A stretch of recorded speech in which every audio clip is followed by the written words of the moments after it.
A very good morning, all of you. Today, we start with the topic land classification. And in the lecture today, we'll try to understand the need and importance of land classification and the patterns and the major factors which are used to classify land. आज हम भूमि वर्गीकरण का अध्ययन करेंगे और आज के ई lecture में हम कोशिश करेंगे कि हम समझें कि भूमि वर्गीकरण की क्या आवश्यकता है और भूमि वर्गीकरण के लिए हम किन तत्वों या फैक्टर्स का ध्यान रखते हैं या उपयोग करते हैं। तो आज का हमारा टॉपिक है भूमि वर्गीकरण या लैंड क्लासिफिकेशन। हम सभी जानते हैं कि भूमि एक सीमित संसाधन है और इस सीमित संसाधन का असीमित उपयोग है और भूमि के सही उपयोग के लिए हमें उसका नियोजन करना पड़ता है और भूमि नियोजन का मुख्य आधार भूमि का प्रकार होता है। भूमि का प्रकार निश्चित करने के लिए हमें भूमि का वर्गीकरण करना पड़ता है। तो भूमि वर्गीकरण को भूमि विभाजित करने का ऐसा ढंग कहा जा सकता है जिसमें भूमि के विभिन्न अनुकूलित उपयोगों को निर्धारित किया जा सके। भूमि वर्गीकरण एक ऐसा विभाजन है जिसमें भूमि उपयोग से वर्तमान व भविष्य में अधिकतम लाभ प्राप्त करने के लिए जो नियोजन किया जाए उसके उद्देश्य के लिए भूमि का वर्गीकरण किया जाता है। भूमि उपयोग नियोजन का मुख्य आधार भूमि का प्रकार है। भूमि का प्रकार निश्चित करने के लिए भूमि को विभिन्न आधारों पर वर्गीकृत किया जाता है और जो प्रमुख आधार हैं जिनके बेसिस पर हम भूमि को वर्गीकृत कर सकते हैं वे निम्न हैं। फर्स्ट, भौतिक आधार या फिजिकल फैक्टर्स जो भूमि किसी क्षेत्र की भूमि के वर्गीकरण के लिए हम अप्लाई करते हैं या यूज़ करते हैं। उसमें सबसे पहली चीज़ है भूमि का आकार। भूमि का शेप क्या है, भूमि का साइज़ क्या है। वो कोई तटीय भूमि है तो वो इलोंगेटेड भूमि होगी, कोई वो प्लेन लैंड है तो वो अच्छी तरह से समान रूप से फैली हुई होगी। प्लेटो रीजन होगा तो वो चौड़ाई लिए हुए उच्च भूमि होगी। तो इस तरीके से भूमि का क्या आकार है और भूमि के आकार के साथ साथ उस भूमि का उच्चावच या भौतिक स्वरूप क्या है। जैसा कि मैंने अभी कहा कि वह भूमि तटीय भूमि है, वह भूमि एक नदी मैदान है, एक पठारी क्षेत्र है या एक पहाड़ी क्षेत्र है, तो ये उच्चावच भी भूमि के आकार को प्रभावित करेगा। इसके साथ साथ ही क्योंकि हम भूमि नियोजन की बात कर रहे हैं कि हम उसे किस कार्य में लें, तो सबसे ज़्यादा जो फैक्टर अफेक्ट करता है कृषि भूमि के नियोजन के लिए वो है मृदा या मृदा का प्रकार। किस प्रकार की मृदा है, उसकी उर्वरता क्या है, ये भूमि को विभाजित या वर्गीकृत करने का एक भौतिक आधार होती है। इसके साथ ही उस क्षेत्र की जलवायु क्या है, वो एक मरुस्थलीय क्षेत्र है या वह एक उष्ण क्षेत्र है, आर्द्र क्षेत्र है या एक शीत क्षेत्र है। अगर वो बहुत ठंडा क्षेत्र है जैसे कि वो कोई पोलर रीजन है क्या, उष्ण क्षेत्र है या कि वो कोई इक्वेटोरियल या भूमध्य सागरीय क्षेत्र है, तो वहाँ की जलवायु के अनुसार हमें उस क्षेत्र की भूमि का वर्गीकरण करना पड़ेगा। और जलवायु के साथ साथ ही उस क्षेत्र की जल उपलब्धता और वर्षा नियोजन या वर्गीकरण को प्रभावित करेगी, क्योंकि जल उपलब्धता भूमि के उपयोग को प्रभावित करती है। प्राकृतिक वनस्पति, वहाँ की प्राकृतिक वनस्पति कैसी है ये निर्धारित करेगी वहाँ पे उगने वाली फसलों की अनुकूलता को। और उसके साथ ही वो किस प्रकार का प्राकृतिक प्रदेश है। जैसा कि मैंने अभी कहा कि वो एक पोलर रीजन है, या वो कोई इक्वेटोरियल रीजन है, या वो कोई कोस्टल एरिया है, वो किस प्रकार का प्राकृतिक प्रदेश है, ये उस भूमि के वर्गीकरण के प्रमुख भौतिक आधार होते हैं। दूसरा जो भूमि वर्गीकरण का आधार है वो है भूमि का वर्तमान उपयोग, कि इस समय वह भूमि किस प्रयोग में ली जा रही है। वह एक वन क्षेत्र है। अब वनों के अंदर हम डिवाइड कर सकते हैं कि उसके अंदर समस्त वन क्षेत्र हो सकता है, या डिफरेंट टाइप के वनों का अलग अलग क्षेत्र हो सकता है। उसके साथ ही कृषि अयोग्य भूमि। ना, कृषि अयोग्य भूमि का मतलब है कि जो भूमि कृषि के लिए अवेलेबल नहीं है, उसके ऊपर अकृषि कार्य किए जा रहे हैं, जैसे कि वहाँ पे यातायात के लिए सड़कें और रेल लाइंस बिछी हुई हैं, या कोई आवासीय क्षेत्र है, वो घर बने हुए हैं, या फिर वहाँ पे नहरें या कोई दूसरा इरिगेशन प्रोजेक्ट डेवलप किया हुआ है, वहाँ पे कोई बड़ा बांध हो सकता है, वहाँ पे कोई बहुउद्देशीय परियोजना हो सकती है।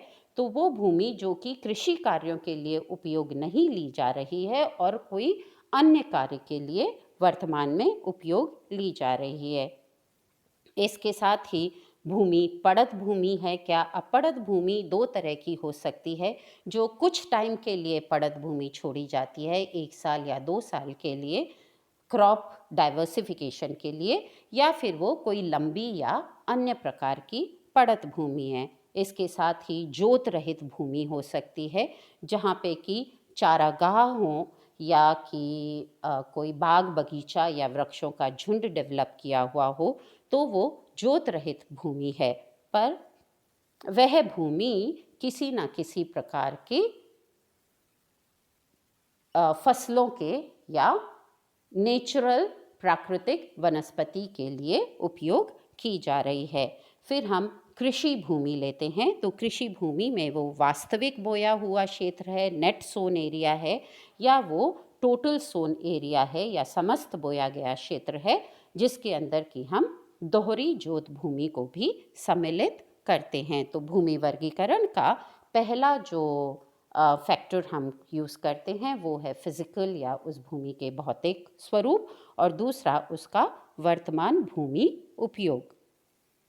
तीसरा जो मेजर फैक्टर है जो भूमि वर्गीकरण के लिए कार्य में लिया जाता है, वो है भूमि की क्षमता। जैसा कि अभी हम बात कर रहे थे, जब हम मृदा देखते हैं किसी क्षेत्र की, तो हम देखते हैं कि वो मृदा कितनी उर्वर है और वो किस फसल के लिए ज़्यादा उपयोगी या अनुकूल है। तो उसी तरीके से हम भूमि की क्षमता भी देखते हैं कि वो सर्वश्रेष्ठ क्षमता वाली भूमि है, या श्रेष्ठ क्षमता वाली भूमि है, या कि उस भूमि की जो उर्वरता है वो औसत आकार की है, या कि वो निम्न कोटि की भूमि है। जैसा कि बंजर जो बीहड़ क्षेत्र होते हैं वो निम्न कोटि की भूमि में आते हैं, या कि वो कोई समस्याग्रस्त भूमि है, उसमें लवणीयकरण, क्षारीयता जैसी समस्या हो सकती है।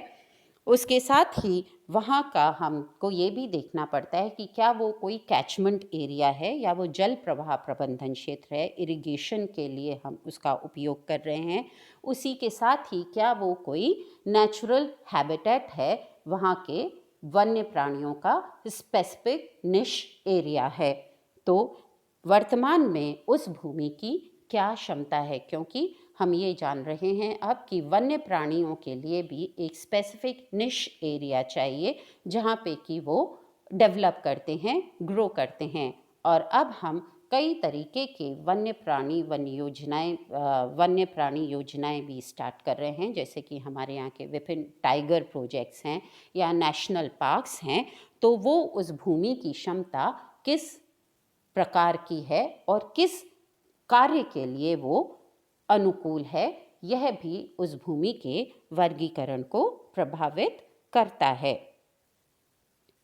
इसके साथ साथ ही जब हम भूमि का वर्गीकरण करते हैं, तो भूमि वर्गीकरण का एक उद्देश्य यह भी होता है कि भूमि को उसके निरंतर व बहु उपयोग के कारण जो उत्पादन क्षीणता हो गई है, जो मृदा की उर्वरता उसके गहन उत्पादन से या गहन कृषि से जो उत्पादन की क्षमता कम हो गई है या ख़त्म हो गई है। जैसा कि हम जानते हैं कि हम जब केमिकल फर्टिलाइज़र्स और केमिकल पेस्टिसाइड्स को कंटिन्यूसली यूज़ करते हैं, या जो सिंचित भूमि होती है उसमें सिंचाई जल का ढंग से प्रबंधन नहीं होता है, तो वो भूमि क्षारीय हो जाती है, वो भूमि लवणीय हो जाती है और उसकी उर्वर क्षमता खत्म हो जाती है और वो समस्याग्रस्त भूमि हो जाती है। भूमि की क्वालिटी डिग्रेड हो जाती है और उसकी प्रोडक्शन कैपेसिटी कम हो जाती है। तो जब हम भूमि वर्गीकरण करते हैं तो हमारा भूमि वर्गीकरण का एक एम ये भी होता है कि उस भूमि की जो क्षमता है हम उसको मेंटेन कर सकें और उसके डिग्रेडेशन से हम उसे रोक सकें, जिससे कि वह मृदा या वह भूमि वह भविष्य में भी कृषि उपयोग के लिए स्थापित रहे और फ्यूचर में भी हम उसका एग्रीकल्चर प्रोडक्शन के लिए यूज़ कर सकें। मतलब भूमि वर्गीकरण का जैसा अभी कहा कि हम ये देखते हैं कि भूमि क्या समस्याग्रस्त भूमि है या निम्न कोटि की भूमि है, और अगर समस्या है तो क्या समस्या है और उस समस्या का निदान करके हम उस भूमि की क्षमता को किस तरीके से बढ़ाएं कि हम उस भूमि का अनुकूलतम और आदर्शतम उपयोग कर सकें।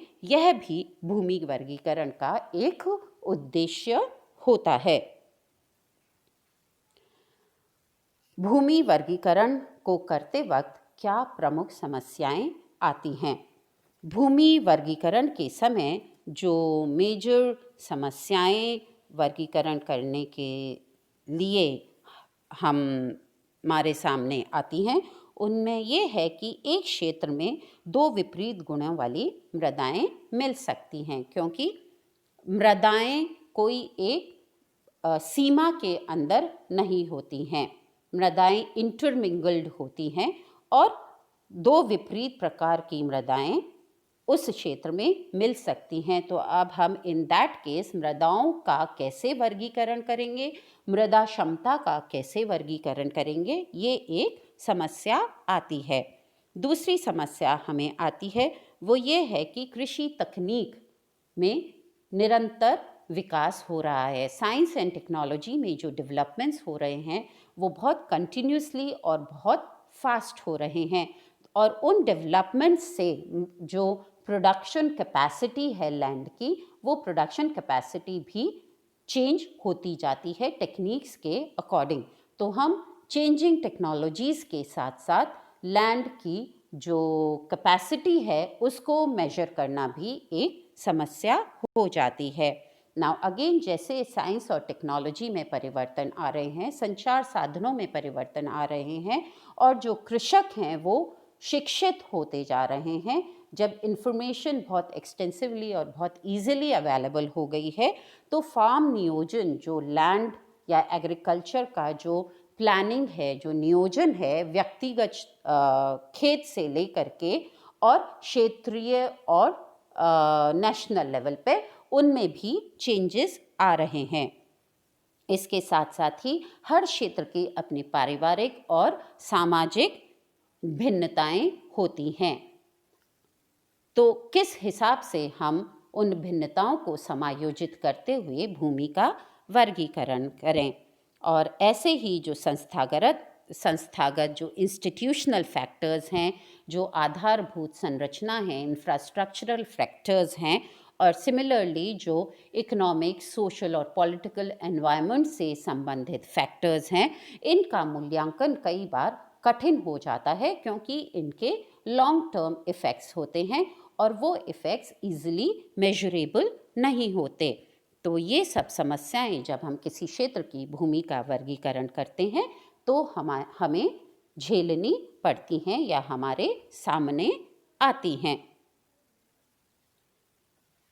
तो आज हमने देखा कि भूमि वर्गीकरण क्यों आवश्यक है, इसके क्या उद्देश्य होते हैं, किन फैक्टर्स या तत्वों के बेसिस पर भूमि वर्गीकरण किए जाते हैं और भूमि वर्गीकरण करते वक्त क्या प्रमुख समस्याएं आती हैं।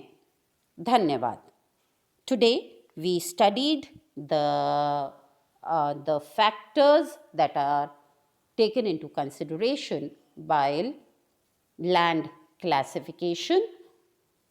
What is the basic need of land classification and how land classification helps in maintaining the land while getting the maximum production from land.